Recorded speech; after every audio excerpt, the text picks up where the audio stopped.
Kei ngā kahika o te Nehenehenui, tēnā rā tātou katoa. Nau mai, haere mai ki te whare o te reo irirangi o Maniapoto. Welcome to another series of Te Puna Kōrero o te Nehenehenui for 2022.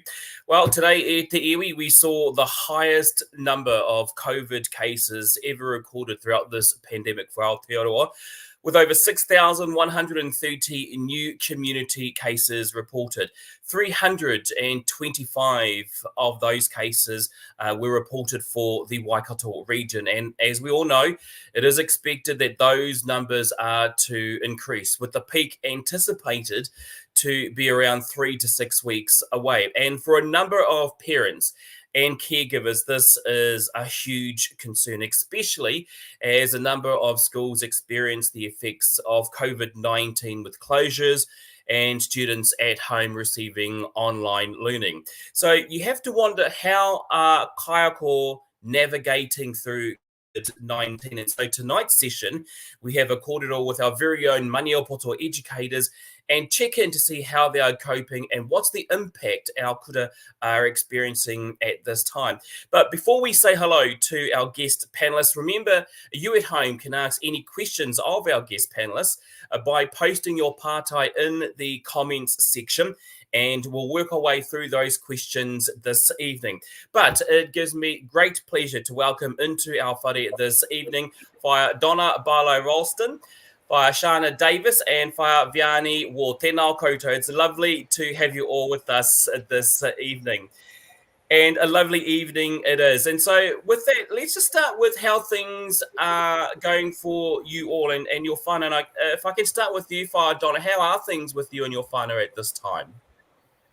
Yeah, we're okay. We're navigating new rules and things. So yeah, personally with my own kids, there was a child had a case of COVID in her class, and we got an email and were told to stay home and get a test on day 5 if we wanted to go back to school. And then overnight, the rules changed, and so she is now no longer a close contact but a casual contact, and was able to go back to school today. So she was a little bit unsure about that and was like, Mum, what if I get COVID? So just navigating that uncertainty. My boy, who's at a secondary wharekura here in Hamilton, he's really uncertain about the COVID situation too, because people that he knows are having to isolate and things. So it's just feeling a little bit uncertain and going, when's it going to be our turn, kind of thing. Absolutely. I know that is on everybody's minds at the moment, but great to have you on board, Whāia Donna. If we can head to Whāia Shana now, how are you and your whānau coping? Because there's been a little bit of a change in your family situation of recent. Yeah, so I probably speak from a different perspective. I've just relocated back to Aotearoa from Melbourne. So my whānau are doing fairly well. But obviously having whānau in Melbourne, my mum's in Melbourne, and they're navigating a different time, I guess, with where COVID is in Melbourne. So I think their concerns have lessened, but it's an interesting time because we've obviously been part of the fear side in it, seeing it amongst my own family, but also amongst our children at school, and then coming home, it feels a bit of a sigh of relief. So, but then again, obviously the cases are rising, and that brings a whole nother lot of fear. So but in general, my whānau are pretty good. And that's really good to hear. And we're really grateful to have you on board this evening too, Whāia Shana. And if we can come to you now, Whāia Vianney, how are you and your whānau coping, with all that's happening around us at the moment? Tēnā tātou. Kei te ora tonu, so we're still well. I must say this week was our first taste of close contact, that kōrero around close contact for my family. And just like Whāia had said, overnight the rules changed and you've become a casual contact. So it is worrying seeing the numbers rise. learning to live and adjust in this new world. Yeah, absolutely. It is certainly a worrying time for us all. But thank you for joining us this evening. And I'd like to probably just ask everyone, what is it? What is life like for you now as an educator at the moment? And if I can come to you, Donna, first, with the pandemic that we've got at the moment, this is probably something that you didn't train for. As a kaiako, you weren't taught about the pandemic, or you weren't taught about COVID-19 when you went to training school. So yeah, how is life at the moment as a kaiako?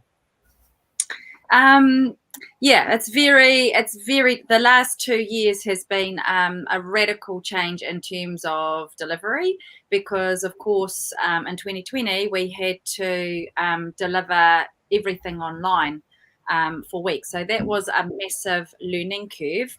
What's been good now, though, is that with the current situation, I know that if I have to isolate, or if a class gets shut down or school gets shut down or whatever, I actually have the tools there to zap out mahi online without any stresses, really. So it's kind of good. The last 2 years have equipped us for this situation. Yeah. And Shana, is that something similar in your role? Has it changed your role as a kaiako because of COVID? Very much so. And I think the transition period into going remote happened so quickly, and you just have to. Yeah, it was it was a turmoil actually, because you had to really think about how you were going to deliver content. When you're faced with the scariness of the pandemic yourself. So yeah, it was difficult in that sense, but very much similar to what Donna mentioned. And Vianney, have you got the same thoughts, or even because of this global pandemic, has it made you want to change profession? Have you wanted to come out of the kaiako role? I love my job, teaching every day. Just as a teacher, we're adapting every day. So having this pandemic thrown into the mix of it, it is troublesome.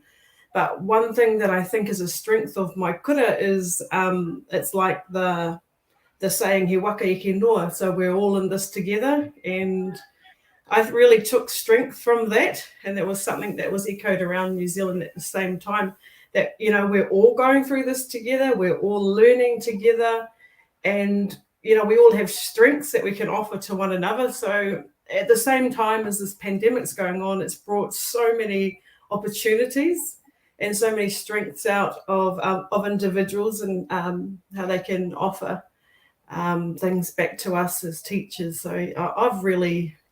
there's some positives, definitely some positives, and I still want to be at the kaiako, still like my job. Nice. Yeah, and there's certainly some positive aspects that have come out of COVID-19, and we'll probably touch on that a little bit later on. But I guess if we look at the flip side of things, and if I can come to you, Donna, what are some of the challenges that you have experienced, or that you probably continue to experience as a kaiako because of this COVID-19 pandemic? Well, with online learning, of course, we don't have as much face-to-face control meki of our students.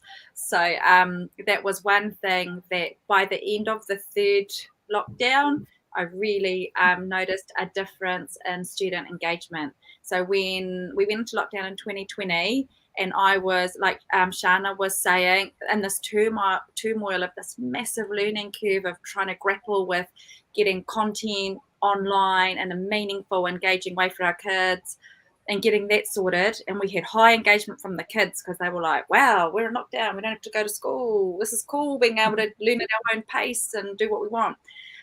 By the time the third lockdown came round, the novelty of that had worn off, and so student engagement was low, and it was quite disheartening, because as a teacher you put hours of work into finding mahi that's not too much of a cognitive load with the circumstances, but that's still engaging and meaningful with what we're doing, and you would have 1 or 2 kids turn work in, So that was, for me, that was a negative of by the time the third lockdown came round. And whānau found it hard. Like parents were saying to us, I thought that they were online doing their mahi and they weren't, So the kids were just online and, checking out the YouTubes or whatever, and not getting that mahi done. In fact, to the point where lots of parents were preferring hard copy mahi because they could actually see physically what the tamariki had been doing. So yeah, that was a bit of a negative for me, was just the lack of engagement by the end of that third lockdown, despite still being hard. And I guess that lack of engagement is being felt right across New Zealand with all of our kaiako. And Shani, you kind of touched on the turmoil, but are you able to expand onto some of those challenges that you experienced over in Australia? So from a personal experience, I worked with 5 and 6-year-olds, which comes with its challenges on the daily anyway. But with remote learning, I mean, there were so many facets of it as a kaiako. You had to think about, first of all, what curriculum you were delivering, then how you would deliver that curriculum, and then what that looks like online. And then for 5 and 6-year-olds, what that looks like at their end, because they require the support and help from their whānau, which were parents that were working at home as well. So that presented challenges when you're saying you've got to be on a Google Meet at 9 o'clock, and these parents are like, well, we've got meetings, so that's not our priority. And then the parents started to lose the engagement. So that was a challenge, because parents wanted their children to be learning, and then at the same time they've got to bring money home to put food on the table, kind of thing. So that was more of a priority. The other thing is you just get all sorts of different things submitted from the kids that were trying to do it by themselves. Bless them. But that was hard too, because as a teacher, you've got to clear all of that, because, and that takes up time. So I think time, for me personally, we were a classroom that was online from 9 o'clock till 3:30. And we had allocated times when the kids had to be on, and then there were other times when they could just come in and check in with me, and that suits the older kids a lot easier. But for the little ones, that was a huge challenge for them. Even just navigating a mouse on a laptop, like we don't probably give them enough credit for their ability to use technology, but going from an iPad or phone to then having to use a keyboard and mouse presented challenges in itself. So yeah. And just talking about those challenges, Shana, Vianney, have you experienced anything similar in your space? Yeah, I would probably say during the first lockdown, it was really quite evident that equity was an issue with access to internet and access to devices. And so a lot of online learning, a lot of preparation, but some of our tamariki, our ākonga, weren't able to access. And it's good to see, 2 years down the track, the ministry's really supported schools in that way. So our kids can continue learning from home. And I think one that's probably unique to a lot of rural schools is that we have a lot of rural families, and accessing internet's not always okay for those that live, a fair way out of the main centres.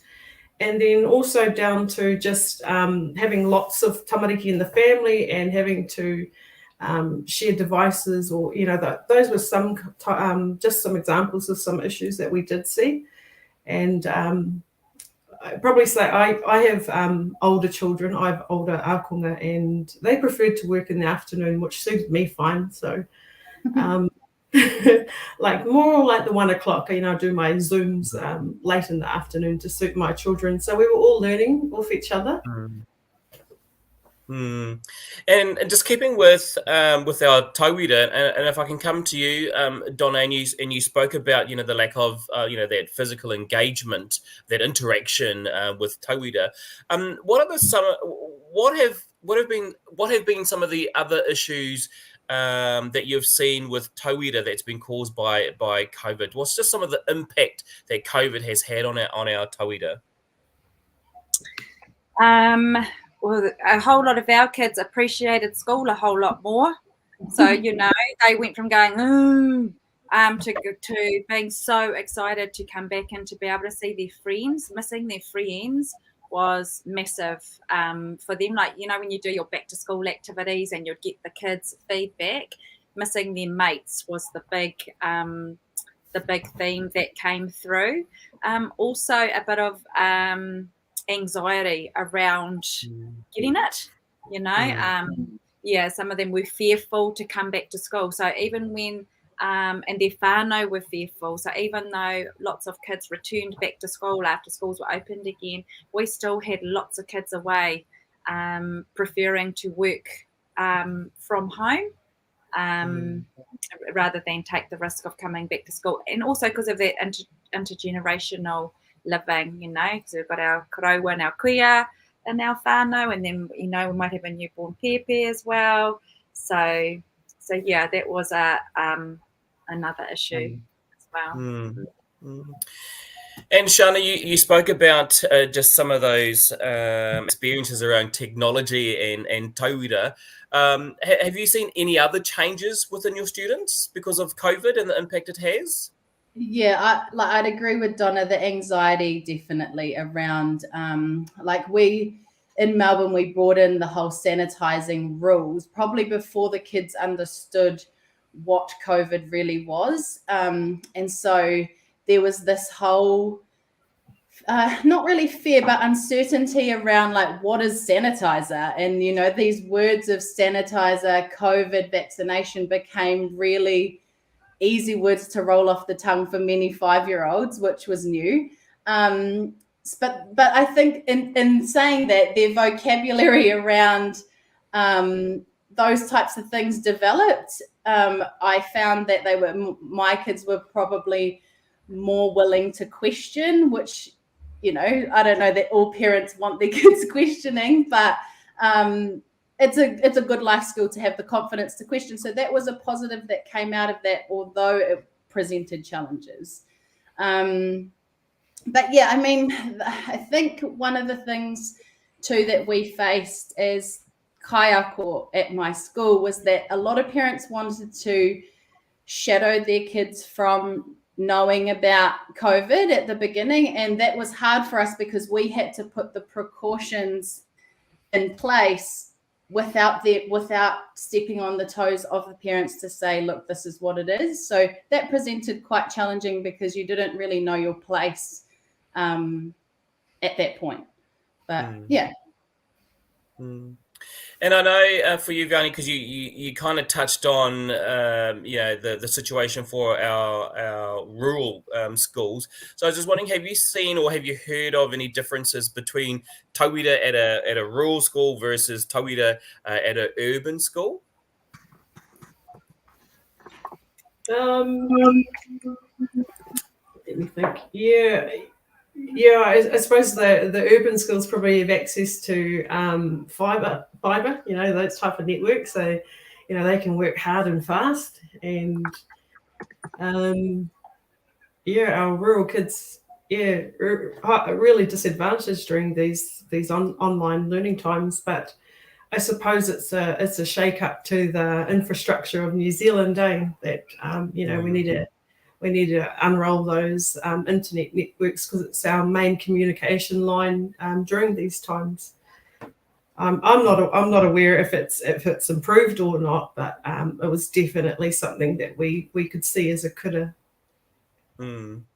And just talking about infrastructure, and if I can come to you, Donna, can you just talk to us a little bit about, the experiences or disappointment, or maybe the positive side of things that students have faced around cancellations? Yeah. the another big emotion was disappointment. Like the kids had AIMS games cancelled 2 years in a row. So, there was a crew that never got to go at all, and our school's been going for our kura's been going for a few years now. And then you would have 1 or 2 games of touch, and then the whole competition was cancelled. Or, a few games of netball, and then it was all cancelled. So the kids have just had an ongoing role of disappointments. And I know for my girl who's at secondary school, Touch Nationals, they were all pumped for it, put all their fitness work in, training, and then cancelled. So now this year we're going, okay, let's get ready again, term 1, aiming for term 4. And half of them are like, is it even going to be on? So it's really affected motivation levels as well. And our kids, that's at secondary level, those kids. But yeah, so that's had a big impact on student motivation in the sporting space as well. And I think that just goes to show that our students, our tauira, are really aware of what's happening around them, and it really does impact them, certainly on a school day-to-day life. And just talking about teaching, Vianney, have you had or have you noticed whether your teaching style has changed because of COVID? Yeah, there's certainly been, I'm a lot more technical savvy now. And like I remember the day before I learnt Zoom, I was wondering, how am I going to actually connect with my kids? And I thought Zoom was the answer to my prayers when I saw that. And then all the different functions you could use on Zoom. And now it's become the way of the world. I also do some mahi for the ministry. And that's the way we meet now. So, my technical skills have definitely risen, and a lot more searching. As part of my planning, I do search for online providers so that in case my students, my akonga, have to learn from home, I've also got something else up my sleeve that will deliver interesting content as well, and something that they can engage with.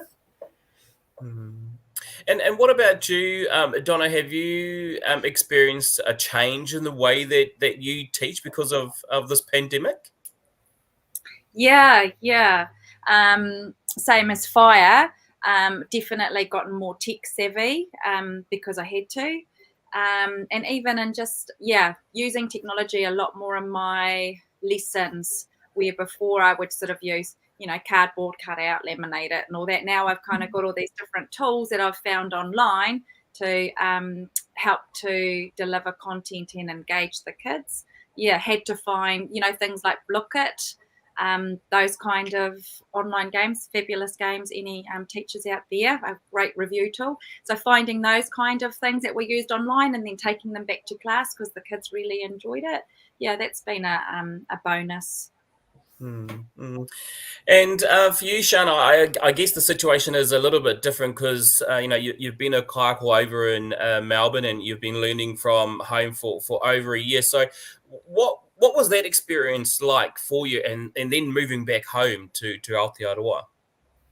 So when COVID hit, I was actually supposed to be coming home to celebrate my 30th birthday, but anyway, and then all of a sudden we were told, come into work, but we don't know what it's going to look like. And that's where it started to become more real, because it was being talked about here and there, and whispers that we were going to remote learning. Basically what we did is we took our program from school and made it digital. And to be honest, it came with a lot of stress because you just like we've mentioned before, we weren't equipped for this, and nobody was. But I can tell you now, I can give credit to people who do desk jobs, because the fatigue that comes with looking at a computer all day is next level when you're used to getting the energy from the kids as well. So when that was challenging. But in terms of doing it, like we would go into a lockdown for 12 weeks and then we came out for 2 weeks at one stage. We were straight back in for 16 weeks. And so we were going over holidays and you're constantly saying to the kids, it's not long until we're back at school. And then you start losing hope because you're kind of like, well, we're not even going back to school. And they're just constantly asking and they're constantly wanting to see their friends. And that was challenging because you personally, as the person at school, you're the person who can give those reassurances. And that was kind of stripped from us because we could no longer do that. And so the kids probably lost a little bit of trust in us as well because we're like, it's coming. And then when we finally got back to school, they would just settle into seeing their friends again. And then we're back into a lockdown. And so they kind of got into that rhythm. And so we went through multiple lockdowns, but they all piggybacked off each other. And then the kids would go on holiday and the holiday didn't look any different to being at school. So when they'd come back week 1 of term 3, they just could not, a lot of it we weren't getting through content. We were doing a lot of wellbeing check-ins, something new for today. And so, that was really challenging. As a staff, it was really scary because when we went back, after our longest lockdown, our numbers were at, it doesn't seem like much now, but they were over 700. And we weren't vaccinated and we were told you are going back into the classroom. And of course you had the choice not to, but you as a kaiako, you feel obliged as well. We love what we do. And so going back to the classroom was what we had wanted to do, but it was scary because you just had no idea what we were going into. And then the flip side of that, coming out in the end of 2021, term 4 was just a hustling and bustling school. It was a totally different place to what we were coming in and out of during lockdown. And just seeing the kids, hearing their voices in the playground, seeing them run around, it was just a really beautiful place to be. It was almost like a textbook because, their voices, their ideas, just their presence fills the school to make it what it was. And that really came alive at the end of 2001, 21. And then coming back home, it felt like the freedom from all of that. And I've just recently done a few days relieving, so I have an inkling of what's going on in the school, in the school that I'm been at in Christchurch. And I'd have to say that the protocols around like sanitizing and stuff were a lot stricter in Melbourne than they have been at the kura that I've been at, but that's obviously just that specific one. And we were pretty extreme, like sanitizing happened on the hour. So you can imagine being in the classroom after a lockdown, like probably as a teacher, the time that takes to sanitize, 25 to 28 kids' hands. And then also at break time, going in and out from break time. So that was something to adjust to as well. Whereas here, I've only experienced it when they enter the classroom and then before and after meal times. So a little bit different. And I don't know, if the extreme sanitizing helped or not, but that's just a slight difference. But it's nice to go into kura that are filled with, the presence of the children is something that I didn't realize was missing so much for the past 2 years. So that's been nice to come home to. Kapai, I guess just staying with that positivity, Whaia Donna, have you experienced or got stories of positive things that you've experienced in your educational setting from this pandemic? I think there's been some good findings have come back from the kids that have made people in leadership look at how things are going for schools, because it's a prime time also to make some positive changes. So some of the feedback that came back from kids was they actually really loved being able to pick what to work on when, rather than being said, okay, first hour we're going to do our writing and then we're going to do our reading. So they really loved that flexi timetable scenario. And because the stuff is online, like we used a platform called Seesaw, which is really great, the kids can just log in and find whatever mahi has been set. You've got your must-dos and your can-dos.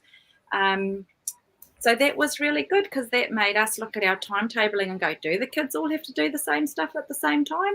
Can they do stuff at different times, because that suited different kids' learnings? And we also had a look at timetabling and things for kids. So, for example, my eldest daughter is at secondary school, and she's a really motivated, self-directed learner. And so, the principal was saying, well, does she have to come in every day? I don't think she does. She could probably stay at home and work on assignments and do her stuff 2 days a week and come in the other 3. So just starting to look at how we can meet student needs a bit more at a systemic level has been a good change there, I reckon. It hasn't been fully implemented yet, but it's good to have those conversations and start moving in that direction. And then the other thing to add to those kōrero was about well-being as well. So a lot of the focus went off academics. Let's just make sure our kids are all right. And so getting in that well-being focus was really good too. And that came back to school with them, because we had to put up some well-being mahi. Then that started coming back into the classroom as part of daily practice. So it was kind of resulted in a bit more of a holistic approach to your day. So that was just a couple of positives that I've seen. Nice. And for you, Vianney, we know that, we've had, this impact of COVID-19 and the disruption the pandemic has caused. But have you had any similar positive stories that have come out of this whole situation for you and your tauira? Yeah, I would say much like Donna, the students, they really enjoyed having that flexible learning time and, working around their needs. And there's, as a kura, there's been a lot of a focus a lot more on well-being. And with that, it's become, stronger relationships with our students, really getting to know them. And yeah, I must say our students in the last 2 years have had their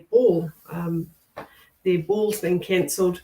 So last year is like a real, just, let's manaakitanga our tauira. We did so much with them. We threw so much at them so they could enjoy being at school, and just remember that school is a really cool place, and not everything is always cancelled, because it was almost like it was cancel culture for a while there. So we did everything just to uplift their wairua at school. And I was really proud of our teaching staff for what we did at the end of term 4, when our students were going through their derived grade exams, and we just did so much to make sure that they are well and their spirits are uplifted. Nice. Well, I know that you all are doing a wonderful job and trying to keep the spirits alive for our tauira and making education still engaging for them, because it is still very important despite what's happening around us. Now, as I mentioned earlier on, we did ask whānau that if they had any questions to post their questions in the comments section below. And we've got some of those questions that have come into us. So let's head now to those questions. And the first one comes from Kayla, and she's asking, how are you managing tamariki who are struggling to wear their masks in class? And this is a very important question, because I kind of have that situation with my tamariki, because they don't like the restriction that it has, that the masks create. So, Donna, if I can begin with you, what are just some of the tactics, I guess, or ways that you help tamariki with having to wear their masks in class? The kids that I work with are pretty good, actually. They kind of all know they have to, and if I just see them with it down, I'll just say, hey, kaui wari tō arai, we've got to keep everybody safe. Kia hau maru tino hone. And so they'll put it back up, or I'll sympathise with them and be like, I know it's really hot and hard to breathe, isn't it? Go over by the window or the door, go outside and just get a bit of fresh air, and then come back in and just redirect them that way. But as a general rule, the kids are pretty good because they know the magnitude of the situation. With the little ones, so the kids that I work with that are year 1, 2, and 3, they don't have to wear masks. So which creates another issue too, because then there are some relievers that are like, I don't think I want to go into those classes with the kids with no masks, because it's a safety thing, So so I just give them a gentle reminder, give them a chance to go outside and have a breather, and then we're back on.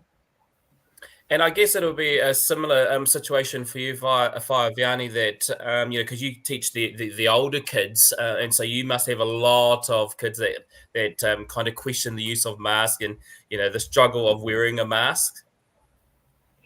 But actually, our kids are really neat, and they're really good with wearing their masks because they understand the enormity of it. So they're quite respectful, and one of our values at school is honour others. So I think they're really doing that really well. One thing that a lot of us Kaiako are doing is just working in mask breaks, because it's hard to breathe. We've always got our windows open as well. Our doors are open, but then we let our tamariki go outside, have a bit of a break for a couple of minutes, and then come back inside. And I go outside too, because I need the fresh air as well. Absolutely. Well, I hope that answers your question there, Kayla, around face mask use. Let's take a look at another question that's come in from our whānau this evening. Actually, it's from Kayla as well, and it's asking, are any of your tamariki hard of hearing? And if so, how do they manage with wearing masks and not being able to lip read?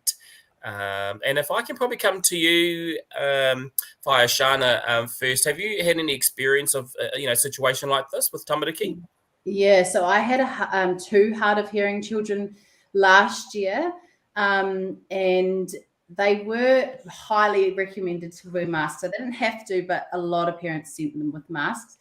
And there were exemptions in place in Melbourne for teachers to take the mask off to communicate. But one of us, like when I took mine off, the child had to have theirs on, and vice versa. So that was one way of managing it, but I'm not sure how it works here.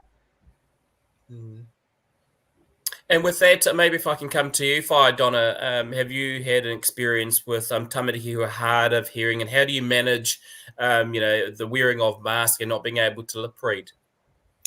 I haven't been in that situation, to be honest. I do have one child that's hard of hearing, but I have a microphone thing that I put around my neck, and it connects directly to his hearing aids. So he hears me that way, but I haven't got any other children in that in that situation. Well, it's lovely to hear that there's technology like that to help our tamariki who are hard of hearing.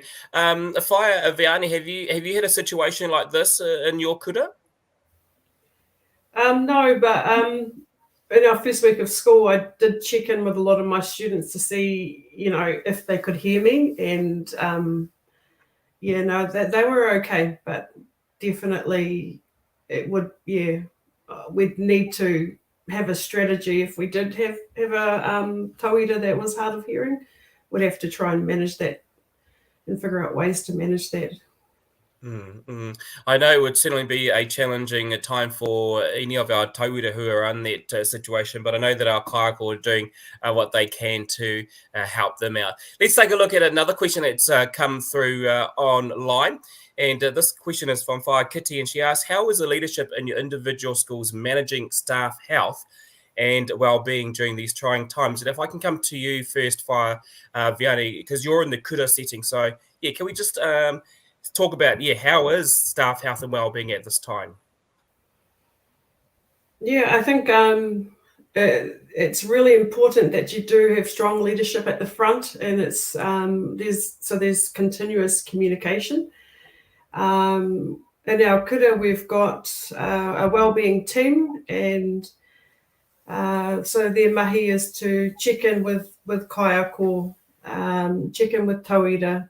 And something that was really neat during the lockdowns was our deans had a really important role in checking in with our tauira, and then we had like a buddy system where we checked in on each other as well as staff. So yeah, there's certainly been some big movement in that space to make sure that everyone's okay and coping through these times. Kapai, and for you, Donna, because you work across a number of different schools, so is there any similarity, I guess, or is there procedures in place to look after the staff health and well-being? Yep, and the kura that I worked in, we had a kete aroha, and so we would put in there every week. We would put in things that our colleagues had done that we appreciated, and then they would get read out once a week, and then a random person was picked out like a raffle, and you got to pick a little prize. But that was just so that we were all aware of the things that we were doing were appreciated, because people will keep working if they know that they're appreciated. So that was a nice one. At another one of my schools, one morning, the Board of Trustees shouted a really nice thank you morning tea, just randomly. Had this beautiful morning tea one day, and a message from the Board of Trustees just to say thanks. We appreciate everything you're doing. You're awesome.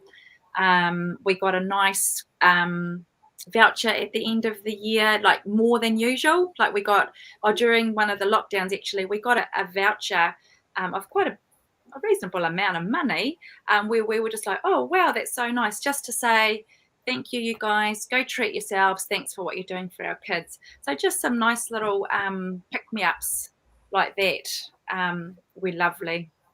Hmm. And for you, Shana, did you have anything similar over in Australia? What was, the leadership like over in Australia with, staff health and well-being? Well, I was in a Catholic school, and so they're pretty good in general, on checking on well-being, that those values come first. So I think to begin with, they were fantastic and did all those things that Donna's mentioned as well. But because it went so long, I think they got a bit exhausted, and they were just kind of like coffee voucher, coffee voucher. But yeah, it's just those really little things that make you, just know that what you're doing is appreciated, because when your engagement was low, it was kind of like, who am I doing this for? So yeah, just those little tokens to just say thank you was really nice. Yeah, absolutely. And they must certainly go a very long way. And thank you, Kitty, for your question. Let's take a look at another question that's come through online. And this question is asking, what do you do for yourselves for your own well-being during these crazy times? So, Vianney, what is it that you do for yourself during this crazy time for your own health and well-being? Oh, my own health and well-being. Pai tera pātai, taku tuakana.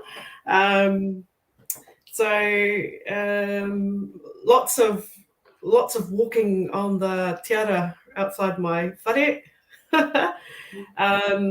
Definitely. One thing that I really tried hard to do during online learning was to shut my computer down at about 5 o'clock. That was one of my strategies, to not be online all the time. But other than that, it's just trying to lead an active life as well. Kapai. And what about for you, Donna? What do you do for yourself for your own well-being during these crazy times? Yeah, I agree with Vianney, knowing when to switch that computer off, because it's just so, especially when the lockdowns were on, we were just online all the time, checking work, and I'd go, just have a little look. Oh, sure enough, a whole lot of stuff had poured in. And so, knowing when to turn your computer off, getting up and moving. Like I found, because I was working from home, sitting on my bed like this, I was getting a really sore back and things. So making sure that I was getting up and making sure I exercised every day. And then during these crazy times now where, it's all pretty uncertain, just making sure, for me, part of my my way to a stuff is catching up with friends. I love to catch up with friends and have a good kōrero massage. Love a massage out all those knots. So just those little things just keep me in a good balance to cope with everything that's going on. And for you, Shana, what did you do for yourself for your own well-being during this pandemic? I think a lot of it was filled with food, to be fair, at the beginning. But it was staying connected with people, with loved ones, and during the Melbourne lockdowns, it was nice to look across to Aotearoa and see the freedom that was around. That was reassuring that there was some normality happening in the world. But reading, walking, just keeping your body moving and doing something that wasn't screen based, like what Donna and Vianney mentioned. Nice, and that's some wonderful advice there. Thank you to Wharangi Taukiri for your partai there. Let's take a look at another question that's coming online, and this is from Irene. And the question is, how do you manage the fear children carry regarding COVID-19? And if we can start with you, Vianney, how do you manage the fear of children regarding COVID-19? I suppose it's just making sure that your classroom is a safe environment and you have those routines, and that you're doing the normal practices, so they can see that you are dedicating your classroom and your time to the process.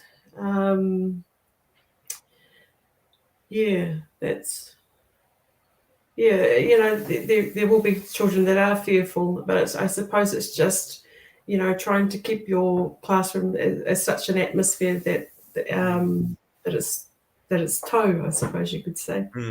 And what about for you, Donna? Have you experienced a similar situation with your tauira?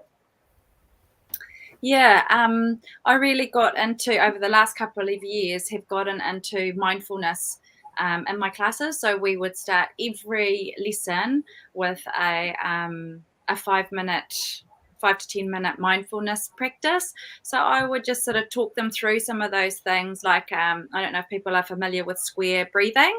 It's just such a nice, easy thing to do, where you breathe in for 4 seconds, hold along the top for 4 seconds, breathe out for 4 seconds, and then hold along the bottom for 4 seconds. So we just do something like that, and I just talk them through and say, when you're worrying about stuff, that's a really good, easy little thing you can do to calm all those whakaaro that are swirling around.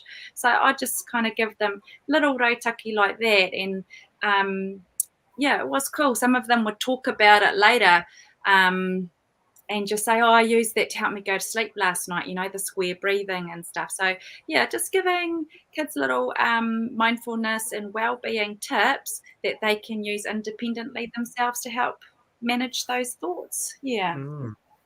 Very nice. And what about for you, Shana, over in Australia? How did you manage the fear that children carried of COVID-19? I think firstly it was around being honest with them about what it was, not trying to kind of animate it for them. Like, it's very easy with the younger kids to make it into something that you think they will understand. But I think with COVID-19 and the just enormous spread of it, and it being in the news, on the radio and things, they were hearing it anyway. So it was very key to be honest with them. Another thing we did too was allow them opportunities to have discussions with their friends about what they were concerned about or what questions they had around it. And just to kind of normalize those conversations so that it wasn't something that was hidden from them, or, it was adult speak, it was, it was just being really honest about factual things of what it was and why we were doing the things we were doing. Hmm. And I know that does work true, because I do have tamariki who go to kura, and just being transparent and open about the situation certainly makes them understand and appreciate what's happening around them at the moment. Let's just take a look at our last partai that's come in online, and this question is asking, how has this pandemic changed you as a teacher? And we'll probably just go to you, Fire Donna, and we'll come back with the final part of that part, which is, and what learnings have you taken from this experience?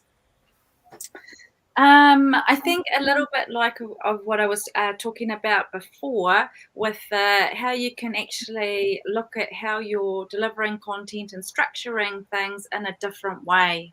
Having that online stuff and that technology stuff actually means that kids can engage with stuff according to their needs and their wants. I mean, they've still got to have stuff they have to do, obviously, but probably giving them a bit more choice in their learning. I think that's what it's opened up, is that you don't just have to have your teacher, running groups and doing stuff up the front, and they can actually do a lot, be equipped to do a lot of independent stuff online and still produce good work.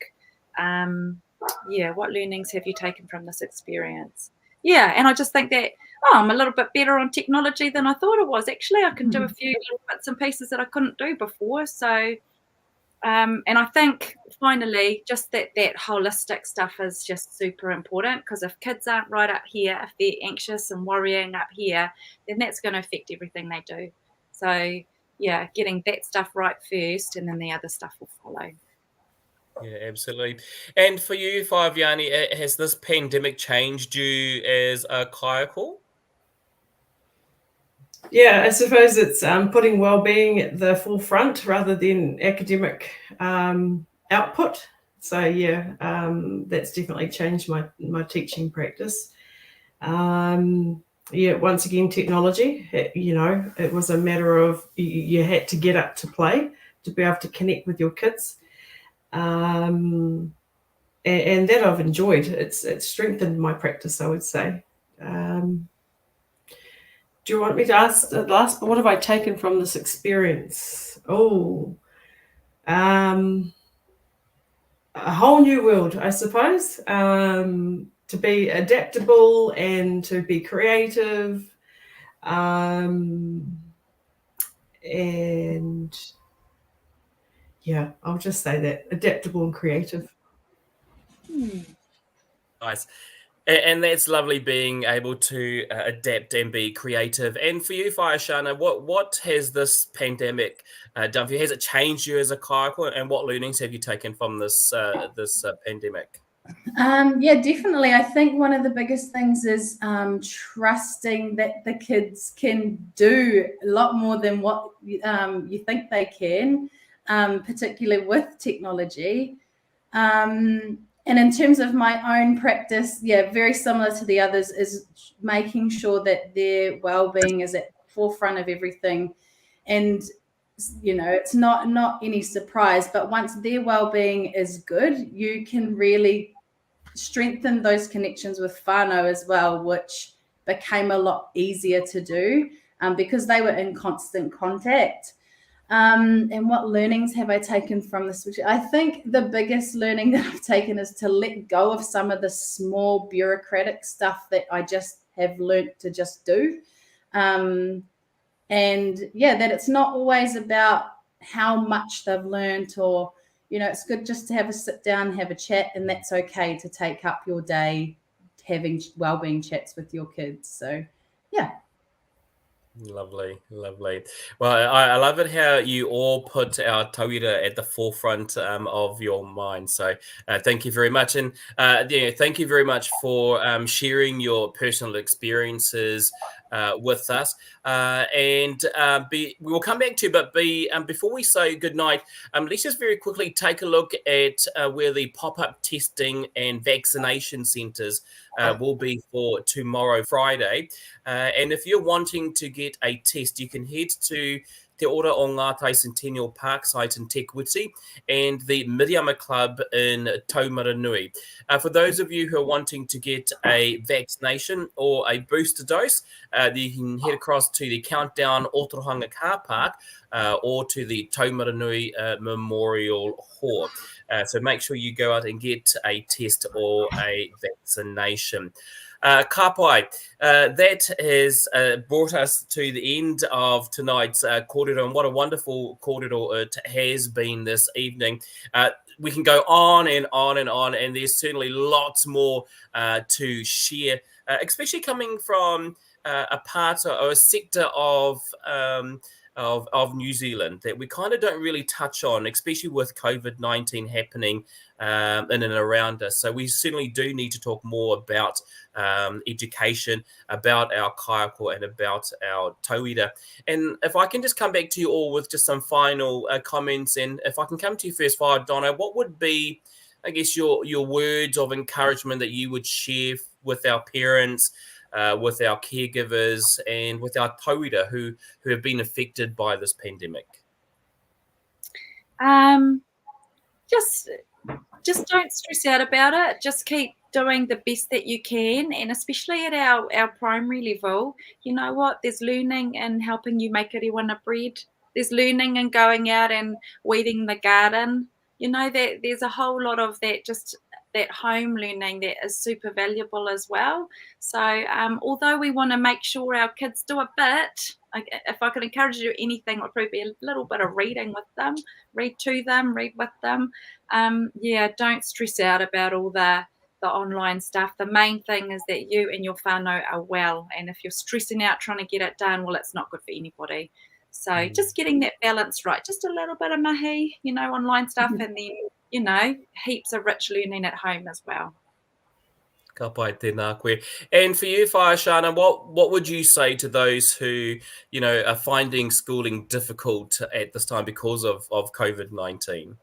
I think the biggest thing is just be gentle with yourself. As a parent, as a kaiako, as a tauira, and just enjoy this time. Like this is hopefully not going to happen again, but yeah, like Donna was saying, there's so much rich learning, and, you know, just sitting and having a story with your child, or just talking about things, talking about the world, talking about why that tree's growing there, or whatever it is, but just enjoy those moments, because parents have so much more to offer than what we can in the short time that we have them at school as well. So yeah, a little bit of schoolwork, but yeah, just be gentle with yourself, your well-being, because that rubs off on your children too. Yeah, absolutely. And finally, to you, Whaaviane, what words of confidence can you give to our kura whānau? I think our colleagues have summed it up really, really nicely. Be gentle with yourself, as Shano said. You know, trust that everything's going to be okay. We value education, so we'll do our best for your tamariki as well. Ka pai, and what a lovely way to finish our evening. Thank you all for your expert advice and insightful opinions, and also for the important mahi you all continue to do for our tauira, but also for the extra mile you go to help out our parents and caregivers during this pandemic. Whaia Donna Barlow-Rolliston, Whaia Shana Davis, and Whaaviane Ward, e miha niki o koutou katoa. Thank you very much for your time this evening. Kia ora. Well, Eti, with that wraps up our kōrero for tonight. We do hope that the information shared with you this evening gives you a clear insight into what our kaiako experience during this growing pandemic. Remember, MFM will keep you up to date with any breaking news and latest developments across our various platforms, and we will be back soon for another live Q&A here on Te Puna Kōrero o Te Nehenehenui. Thank you for joining us this evening. Look after one another. Stay safe. Take care. Ki te kotahi te waihoe. Ka ora te iwi. Pōmari e.